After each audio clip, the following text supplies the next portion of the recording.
अंधार पडू लागला होता. विजयला घरी जायची घाई होती. तो त्याच्या कारजवळ आला आणि त्याने त्याच्या कारचा दरवाजा उघडताच एक तरुणी धावतच त्याच्या जवळ आली आणि त्याच्या कारमध्ये बसली. त्याने मागे वळून बघितले आणि तो म्हणाला, अरे कोण आहात तुम्ही आणि माझ्या कारमध्ये का बसला? मी तर तुम्हाला ओळखतही नाही. चला खाली उतरा, मला घरी जायला उशीर होतोय. ती तरुणी घाबरलेल्या आवाजात त्याला म्हणाली, प्लीज माझी मदत करा, काही गुंड माझ्या मागे लागले आहेत. विजयने बघितले तर खरंच तिथे 4-5 गुंड आले होते. त्याने लगेच कारचे सगळे दरवाजे आणि लाईट्स बंद केल्या आणि काही न बोलता ते दोघे एकदम शांतपणे त्या कारमध्ये बसून राहिले. ते गुंड बाहेर तिला शोधत होते आणि नंतर ते तिथून निघून गेले. त्या तिथे सगळीकडे भयान शांतता पसरली होती. विजयने गाडी चालू केली आणि तो तिला घेऊन मुख्य रस्त्यावर आला. मग त्याने त्या तरुणीला विचारले की तुमचे नाव काय आणि तुम्हाला कुठे जायचे आहे? ते गुंड कोण होते जे तुमच्या मागे लागले होते? तिने काहीच उत्तर दिले नाही. तिच्या डोळ्यातून अश्रू वाहत होते आणि ती रडू लागली. विजयने तिला पाणी दिलं आणि म्हणाला की जर तुम्ही मला काही सांगितलं नाही तर मग मी तुम्हाला मदत तरी कशी करणार? ती तरुणी हळू आवाजात म्हणाली की माझं नाव रोहिणी. ते तुषार आणि त्याचे मित्र होते. तुषार आणि मी एकाच कॉलेजमध्ये आहोत. मी आणि तुषार दोघे पळून जाऊन लग्न करणार होतो आणि त्यासाठीच मी घरातून दागिने आणि पैसे घेऊन आली होती. हे ऐकताच विजयला धक्काच बसला आणि त्याने त्याची गाडी थांबवली. तो तिच्याकडे बघतच बसला. ती पुढे सांगू लागली की मी दागिने आणि पैसे घेऊन तुषारकडे आले तर तो त्याच्या मित्रांशी फोनवर बोलत होता. तो सांगत होता की पाखरू जाळ्यात फसलं आहे, थोड्याच वेळात पैसे आणि दागिने घेऊन येत आहे. तुम्ही सगळेजण या लवकर, मग सगळेजण मिळून पार्टी करू. एवढे बोलून रोहिणी थांबली आणि रडू लागली. विजयने तिला विचारले की तू तुझ्या घरातून कधी बाहेर पडली आहेस? रोहिणी म्हणाली, सकाळी 9 वाजता घरातून कॉलेजला जाते म्हणून बाहेर पडली आहे. विजय म्हणाला की मग तर खूप उशीर झाला आहे. तुझ्या घरचे तुझी वाट बघत असतील. चल मी तुला तुझ्या घरी सोडतो. रोहिणी रडत म्हणाली की मी घरी नाही जाऊ शकत. मी जर आता घरी गेले तर माझे वडील माझा जीव घेतील. हे ऐकून विजय हसत तिला म्हणाला, बरं आतापर्यंत किती वेळा तुझ्या आईबाबांनी तुझा जीव घेतलाय? हे ऐकून रोहिणी त्यांच्याकडे आश्चर्याने बघू लागली. तो म्हणाला, तू तुझ्या लहानपणापासून आतापर्यंत कितीतरी चुका केल्या असशील, नीट आठव. आणि त्यांनी प्रत्येक वेळी माफ करून तुला छातीशी लावलं असेल, तेही नीट आठव.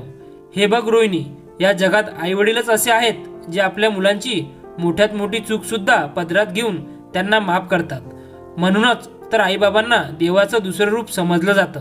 आता चूक केली आहेस तर थोडं रागावतील सुद्धा, बहुतेक 1-2 कानाखाली मारतील, पण जीव घेतील हा विचार तुझ्या डोक्यातून काढून टाक.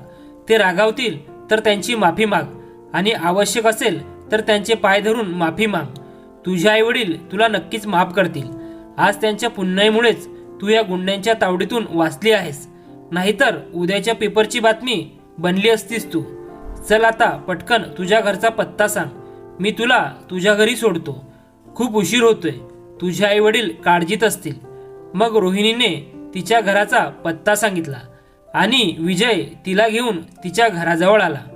रोहिणी त्याच्या गाडीतून खाली उतरली आणि भीत भीत तिच्या घराच्या दरवाजाजवळ थांबली. तिने बेल वाजवली. तिच्या आईने दार उघडले आणि तिला बघून रागातच म्हणाली, कुठे गेली होतीस? घड्याळात बघितले का?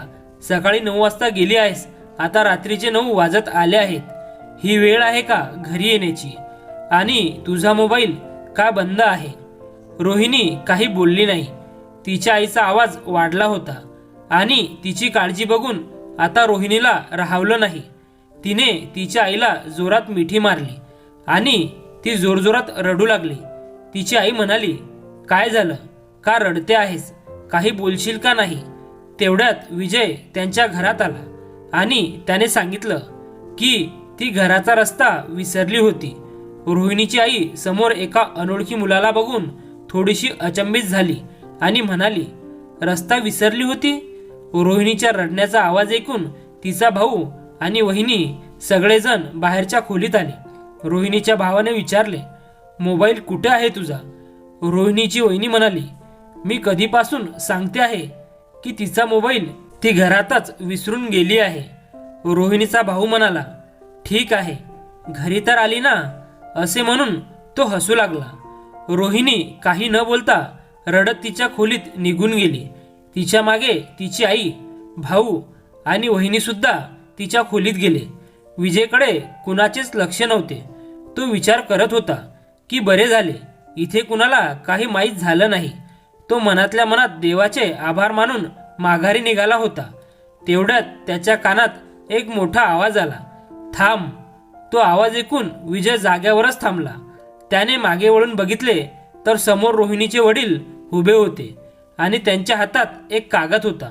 ते म्हणाले, मला माहीत नाही तू कोण आहेस, पण माझ्यासाठी तू देव माणूस आहेस. हे ऐकून विजय आश्चर्याने त्यांच्याकडे बघू लागला. रोहिणीचे वडील म्हणाले, मला आज दुपारी समजले होते की माझी मुलगी हे घर सोडून पळून गेली आहे. आज दुपारी काहीतरी आठवून मी तिच्या खोलीत गेलो तर तिथे मला हे पत्र मिळालं होतं. मी कुणालाच काही न सांगता रोहिणीला शोधत होतो. मी रोहिणीला तुझ्या गाडीत बसताना बघितलं आणि पळतच तिथे आलो. तिथे आल्यावर मी तुझं आणि तिचं सगळं बोलणं ऐकलं. मी तुमच्या दोघांच्या मागे मागेच होतो. तुला कदाचित माहीत नाही, पण तू फार मोठे उपकार केले आहेस माझ्यावर. तू फक्त माझ्या घराची इज्जत नाही तर माझ्या घराचा मान सन्मान वाचवला आहेस. एवढे बोलता बोलता रोहिणीच्या वडिलांचा कंठ दाटून आला. त्यांच्या डोळ्यात अश्रू आले. त्यांनी त्यांचे दोन्ही हात जोडले आणि ते जणू विजयला धन्यवाद देत होते. विजयने त्यांचे हात आपल्या हातात पकडले आणि म्हणाला, हे काय करताय काका? रोहिणी तर माझ्या लहान बहिणीसारखी आहे. असे बोलतानाच त्याचे डोळे सुद्धा भरून आले.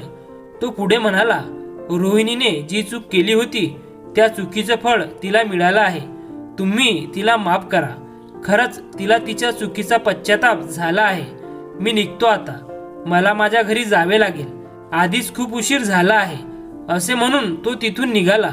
विजयला जाताना बघून रोहिणीचे वडील विचार करू लागले की सगळेच जर असा विचार करू लागले तर कुठल्याच आईवडिलांना आपल्या मुलीची काळजी करण्याची गरजच राहणार नाही. प्रत्येक मुलीचा बाप निश्चिंत राहील. धन्यवाद.